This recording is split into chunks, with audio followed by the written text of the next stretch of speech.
Assalamualaikum semuanya.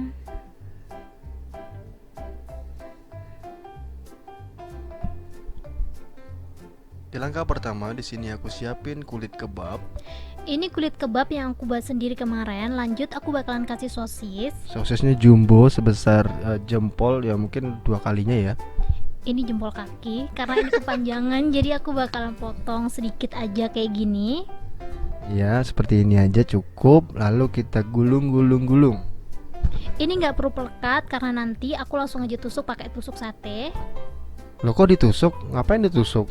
Iya kan ini mau dibuat sate. Kita langsung aja potong kurang lebih 1 cm atau 2 cm tergantung keinginan kalian. Kalau 5 cm gimana? Boleh, itu terserah kalian. Pokoknya ini disesuaikan aja sama selera kalian ya teman-teman ya. Tapi aku lebih rekomen 1 sentian kayak gini biar cantik hasilnya. Iya, kalau langsung ditusuk kan juga nggak apa-apa, kan lebih bagus. Sok dicoba aja. Ya, lanjut, ini kita potong-potong aja sesuai keinginan ya. Ini untuk satu gulungnya ini hasilnya banyak banget. Jadi untuk kulit kebabnya pakainya nggak banyak-banyak banget. Ini kalau udah seperti ini emang ini terlihat hancur, tapi ini kita rapi-rapin aja seperti ini terus kita tutup. Agak repot ya kayak. Nggak repot, kalau kakak cuman lihat aja sih repot, tapi kalau langsung aksi insya Allah ini tuh jadi. Sebenarnya malah lebih cantikan seperti ini ya. Kalau terlalu rapi dia nanti tuh kayak nggak ada keriting-keritingnya. Kalau dia agak hancur kayak gini nanti pas digoreng dia agak keriting. Kalau digoreng langsung emang ada masalah nggak sih sama rasanya? Untuk rasa nggak ada masalah, cuman ini kalau langsung digoreng kulit kebabnya itu nggak lengket, maksud aku kayak. Oh iya. Jadi dia lebih cantik kelihatannya dan juga agak sedikit menjual ya. Iya, jadi kalau kita goreng langsung dia tuh nggak bisa nempel gitu loh. Jadi kita butuh perekat lagi kalau kita goreng langsung. Ini kalau udah selesai ditusuk-tusuk semuanya kita langsung aja siap goreng. Oh, jadi nggak dibakar. Ini kalau dibakar boleh banget, tapi kalau dibakar mungkin kita lebih ribet siapin saus-saus bakarannya. Cuman di sini aku pengen buat yang ekonomis aja, jadi aku bakal langsung aja goreng. Kalau boleh tahu ini berapa menit ya? Ini untuk gorengnya sih tergantung kalian aja. Kalau kalian pengen agak kecoklatan dia agak lama juga nggak apa-apa.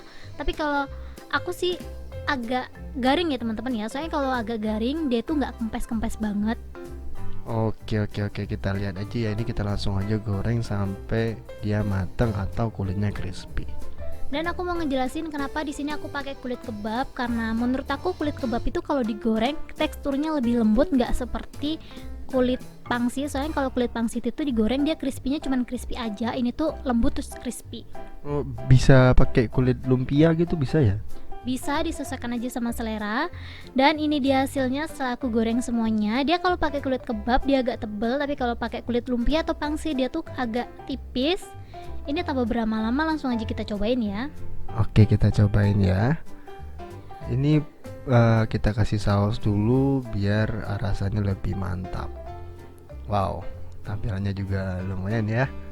Sebenarnya kalau mau dikasih mayones ini tuh boleh banget, cuman karena aku kehabisan stok jadi kita langsung aja makan. Bismillahirrahmanirrahim. Wow, rasanya. Seperti yang aku ngomongin tadi, ini tuh lembut gitu loh teman-teman luarnya, dan ini tuh sosis jumbo kenyal banget, jadi ini super enak. Dan buat kalian penasaran langsung aja dicobain di rumah. See you di next video. Thank you.